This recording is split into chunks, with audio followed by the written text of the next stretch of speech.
तो एक बहुत सुंदर कथा है स्कंद पुराण में। ठाकुर जी का महाप्रसाद सबको नहीं मिलता था। जगन्नाथ जी के विराजमान होने से पहले, ध्यान से सुनिएगा, श्री ठाकुर जी का महाप्रसाद, सब जगह प्रसाद है, यहां महाप्रसाद है। ये महाप्रसाद या तो जगन्नाथपुरी में है या वैकुंठ में है, और तीसरा कोई स्थान नहीं है महाप्रसाद का। या तो जीवित अवस्था में जगन्नाथपुरी में महाप्रसाद मिल सकता है, या मृत्यु के उपरांत कोई वैकुंठ गया तो वहां मिलेगा। लेकिन वैकुंठ में भी बहुत मुश्किल है। कैसे मुश्किल है सुनो। एक बार नारद जी पहुंचे, और नारद जी रोज दर्शन करते हैं ठाकुर जी का। दर्शन करके आनंदित हो जाते हैं, परिक्रमा लगाते हैं। कभी ठाकुर जी की माला जी मिल जाती है, कभी ठाकुर जी का उपरना मिल जाता है, कभी ठाकुर जी के इत्र प्रसादी मिल जाती है, कभी ठाकुर जी का चंदन प्रसाद मिल जाता है। दर्शन करते करते वर्षों बीत गए तो नारद जी के मन में आया, सब प्रसाद मिलते हैं, एक बार ठाकुर जी का अधरामृत महाप्रसाद मिल जाए। तो नारद जी बोले, मैं नारद हूं, मेरी बात को कोई रद्द नहीं कर सकता, मैं मांगूंगा तो मुझे देना पड़ेगा। सब लोग इधर देखो, ध्यान से सुनो। तो श्री नारद जी महाराज प्रार्थना करने लगे, जय विजय से प्रार्थना की, निरस्त हो गई। और समीप जाकर के कोई अति सामीप्य वर्तन से पूछी, उन्होंने भी निरस्त कर दी। तब किसी ने संकेत किया, बोले एक को अधिकार है महाप्रसाद देने का। बोले किसका? लक्ष्मी जी का। नारद जी महाराज लक्ष्मी जी के पास गए और कहा कि हे मां, आप कृपा करो। बोले क्या कृपा करें?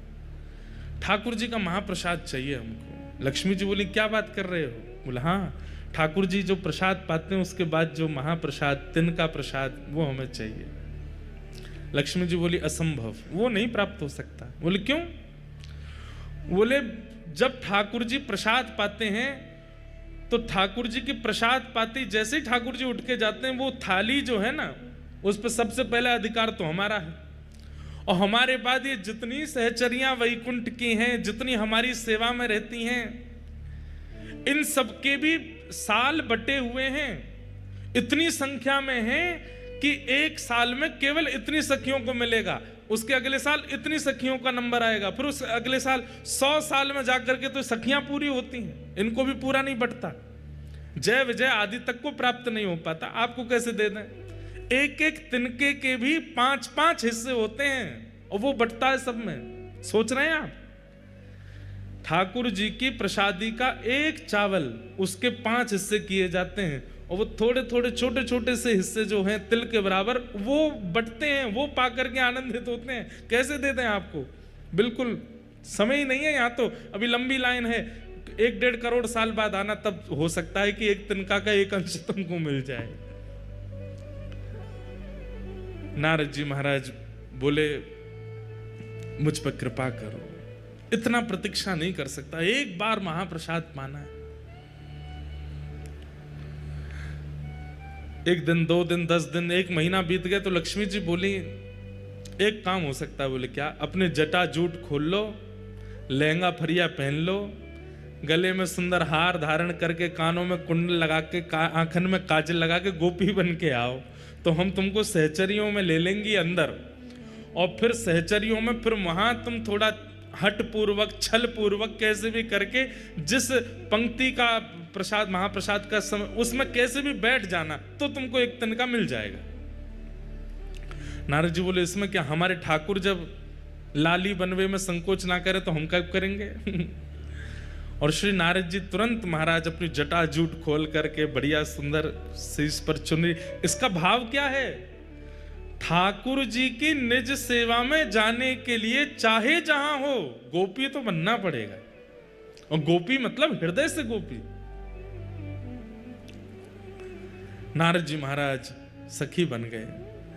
लक्ष्मी जी चुपचाप उनको रसोई घर में ले गई। बोले ठाकुर जी को नहीं पता चलना चाहिए, क्योंकि इतने सब लोग हैं, सब पर कृपा होती है, तो ठाकुर जी को कोई ये इस प्रकार से कोई प्रवेश करता, ठाकुर जी को बहुत संकोच लगता है कि अभी इतने लोग बैठे हैं, इतने वर्षों की प्रतीक्षा है और आप जबरदस्ती ये वीवीआईपी बीच में घुसे आए हो। ठाकुर जी को अच्छा नहीं लगता, इसलिए ठाकुर जी को पता नहीं चलना चाहिए, चुपचाप यहाँ सेवा करते रहो।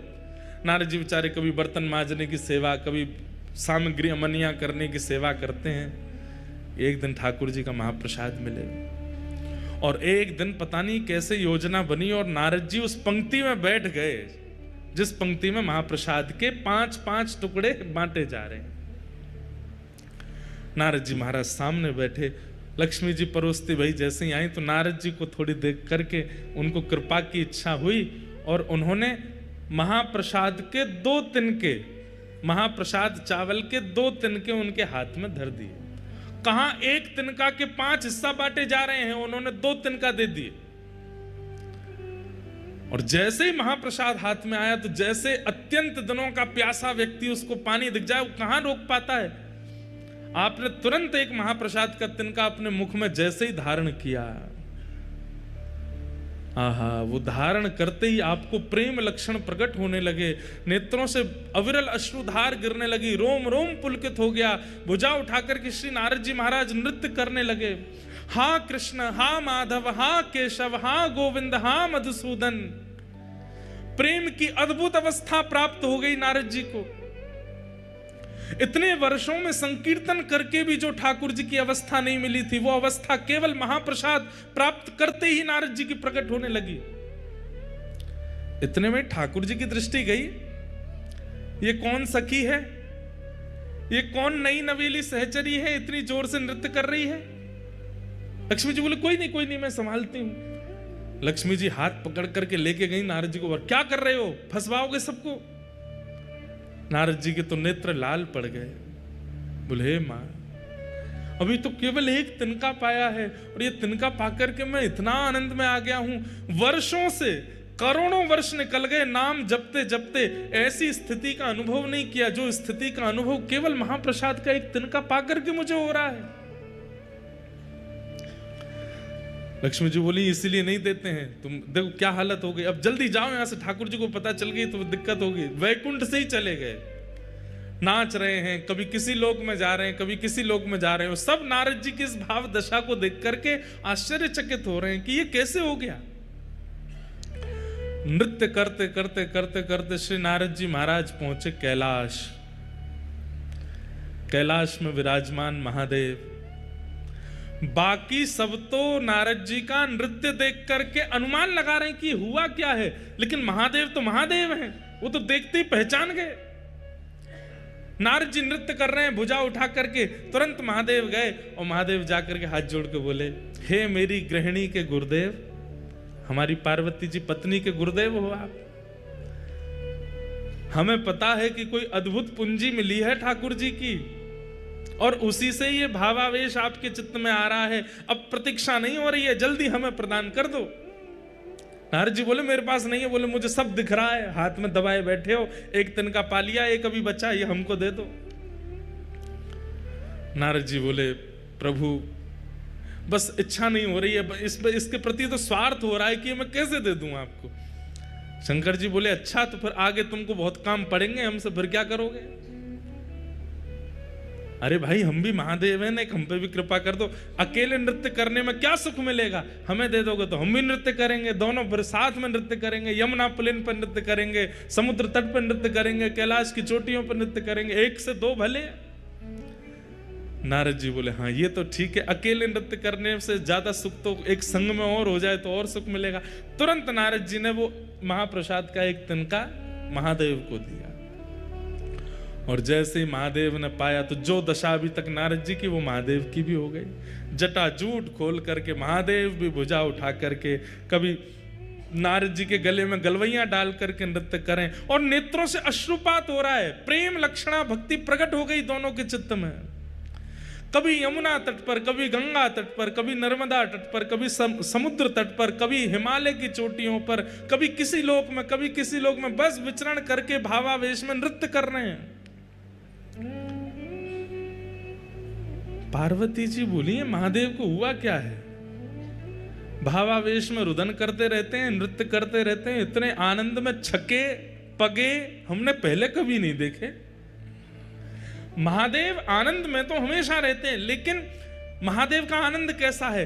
प्रकट नहीं करते हैं, अंदर ही अंदर इंट्रोवर्ट है महादेव, नेत्र बंद करके बैठे रहेंगे। लेकिन अब महादेव की स्थिति ऐसी है कि जो आनंद हृदय का है वो प्रकट हो रहा है। अरे कहां तक कहें, नारद जी और महादेव का जो दर्शन करता है वो भी नृत्य करने लगता है, उसके चित्त में भी वही भाव प्रकट हो जाता है। परंतु पार्वती जी समझ गई कि कुछ तो इन्हें ऐसा मिला है जिसके कारण ये ऐसे हो रहे हैं। महादेव से पूछा, महादेव ने तो उत्तर नहीं दिया, तो सीधे नारद जी के चरण पकड़े। गुरुदेव, आपने क्या दिया है इनको? कुछ तो आपने खिलाया है, कुछ तो आपने ऐसा बताया है, या कुछ तो आपने दिखाया है जिससे ये ऐसे हो गए। मुझे भी दिखाओ, मुझे भी बताओ, या मुझे भी खिलाओ। आनंद में छके छके नारद जी के मुख से निकल गया। बोले, अरे देवी क्या बताए, बहुत तप करना पड़ता है, तब जाकर के ठाकुर जी का अधरामृत 2 तिनका महाप्रसाद का मिलता है। उसको एक नारद जी पाते हैं, दूसरे आपके पतिदेव पाते हैं, तो ये भाव दशा होती है। बोले 2 ही तिनका थे? बोले हाँ। एक आपने पा लिया? बोले जी। और एक? बोले एक इनने पा लिया। तो इन्होंने हमको क्यों नहीं दिया? 1 के 2 तिनका भी तो हो सकते थे, और हमने तो सुना वैकुंठ में 1 के 5 तिनका होते हैं, तब बांटा जाता है। नारद जी बोले, अब तो माहौल गर्म हो रहा है, तो धीमे से बोल गए, हमने तो कही थी इनसे 1 के 2 कर दो। हम तो इनको बोल के गए थे, और हमने 1 के 2 नहीं, हमने 1 के 4 कही थी, कार्तिकेय गणेश जी को भी खिला देना। लेकिन इनके मन में स्वार्थ आ गया, अकेले ही पा गए पूरा। और ऐसा कह के नारद जी तो वहां से चलते बने, नाच रहे हैं। महादेव बोझा उठा के पार्वती जी सामने क्रोध में खड़ी हैं। आपको गुरुदेव कह के गए थे कि 2 तिनका कर लो, फिर भी नहीं दिया मुझको, इतना स्वार्थ आपके चित्त में आ गया है। अरे वैसे सब मिल बांट करके रहते हैं, लेकिन ठाकुर जी का अधरामृत मिला, अकेले पा गए, एक बार भी नहीं सोचा कि थोड़ा इनको भी दे दें। आपके गुरुदेव ने कब कहा कि 2 तिनका? मेरे गुरुदेव पे लांछन नहीं लगाओगे, वो कह के गए थे आपसे, बता के गए मुझको। कहां है तुम्हारे गुरुदेव? पता चली वो तो गए। अब तो यहां पार्वती जी नाराज हो गई, ना पा रही हैं, ना सो रही हैं, ना कुछ कर रही हैं।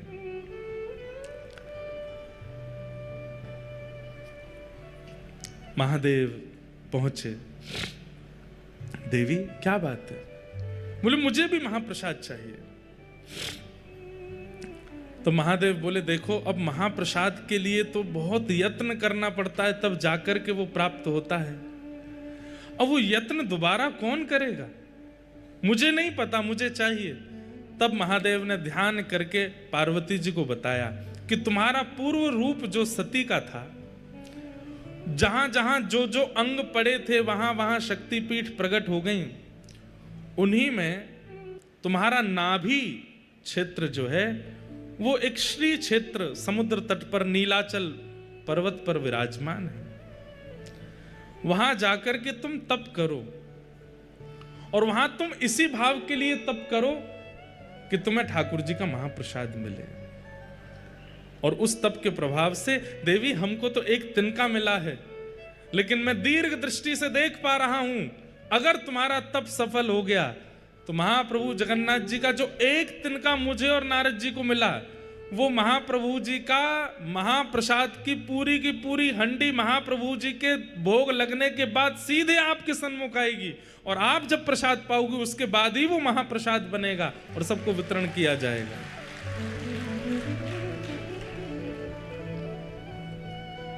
वही पार्वती जी विमला देवी के रूप में आई, आकर के यहां बैठ करके तप किया।